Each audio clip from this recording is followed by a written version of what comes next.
Tidak mungkin tidak ada kalimat indah yang keluar dari mulut seorang yang sudah diampuni oleh Tuhan. Seberapa banyak pikiran tentang Allah di dalam pikiran seseorang, itulah yang menjelaskan tentang siapa orang itu sendiri. Tentang orang itu sendiri bagaimana. Orang yang tidak menerima kebaikan, dia tidak mempunyai bahan untuk memuji Tuhan. Orang yang mengalami dengan limpah, maka limpahlah pujian keluar dari mulutnya. Orang yang memahami kebaikan Tuhan itu surface, maka pujiannya hanyalah sebuah lip service belaka. Ya, sebuah pujian yang harus dia katakan oleh karena apa? Karena komunitas menuntut. Ya, komunitas menuntut. Kalau misalnya dalam gereja, kamu bilangnya puji Tuhan. Kalau dalam gereja, puji Tuhan. Kalau di luar, untung.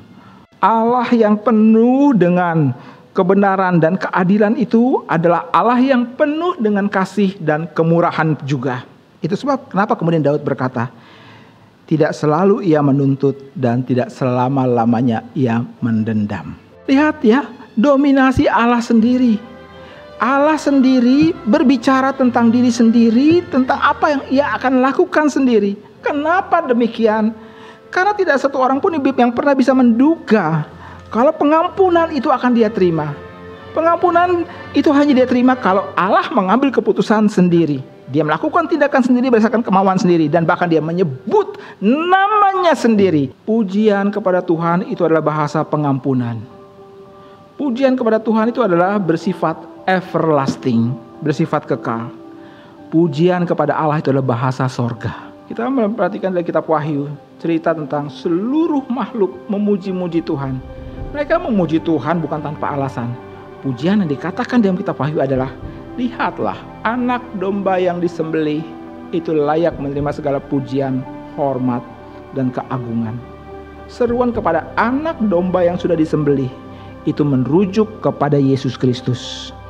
Hidupmu dan hidupku itu adalah ekspresi daripada anugerah Allah. Masa lalu, masa sekarang, sampai masa yang akan datang. Pujian kepada Allah tidak bergantung kepada situasi dan kondisi. Kalau engkau jadi raja, engkau bisa puji Tuhan. Kalau engkau jadi gembala, engkau tidak bisa puji Tuhan. Tidak ada sebuah kondisi tertentu yang dapat menjadi pujian kepada Allah. Pujian kepada Allah bukan ditentukan oleh situasi itu, tetapi ditentukan oleh situasi.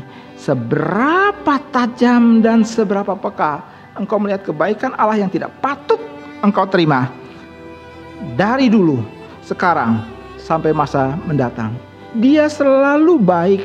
Mungkin pada waktu engkau sedang terbaring di rumah sakit. Pada waktu alat bantu hidup ada di sebelah kiri dan kananmu. Pada waktu engkau sayup-sayup mendengar kalau dokter berkata, tidak ada lagi yang dapat kami lakukan. Atau saudara mentafsirkan kata-kata dokter ketika engkau melihat kekasihmu, suamimu, istrimu sedang terbaring di tempat tidur dan dokter berkata kalimat, berikanlah apa yang ingin dia minta. Lihatlah, perhatikan betapa berdosanya kita. Allah itu baik, bahkan di dalam kebenaran dan keadilannya dia baik. Tapi kita yang menaruh label bahwa dia tidak baik. Kita sungguh patut ditempeleng oleh Tuhan. Kita sungguh patut langsung mendapatkan penghukuman. Kita sungguh patut itu dibuang oleh Tuhan oleh karena kamu salah mengerti dan kamu salah bicara tentang Tuhan. Tapi apa yang terjadi? Kita tidak tahu hal buruk yang kita kerjakan, tapi satu hal yang kita tahu adalah ada pengampunan. Allah itu benar, Allah itu adil. Kemudian dia mulai melihat Allah itu penuh dengan kemurahan dan penuh kasih. Kalau begitu, bagaimana kalau saya memahami semua ini dengan lebih baik dari bawah sampai ke sorga pengampunan itu?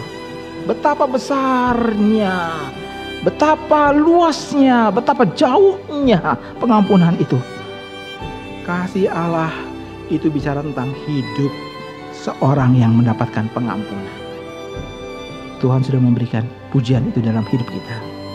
Dalam seluruh semesta yang memuji Tuhan, Tuhan melihat engkau yang memuji Dia dengan mulutmu dan hatimu yang meluap-luap, keluar dari sedalam-dalamnya jiwa yang sudah ditebus, mendapatkan pengampunan yang tidak terduga itu. Kiranya Tuhan berkati kita seumur hidup. Kita berkata kepadanya, pujilah Tuhan, hai jiwaku.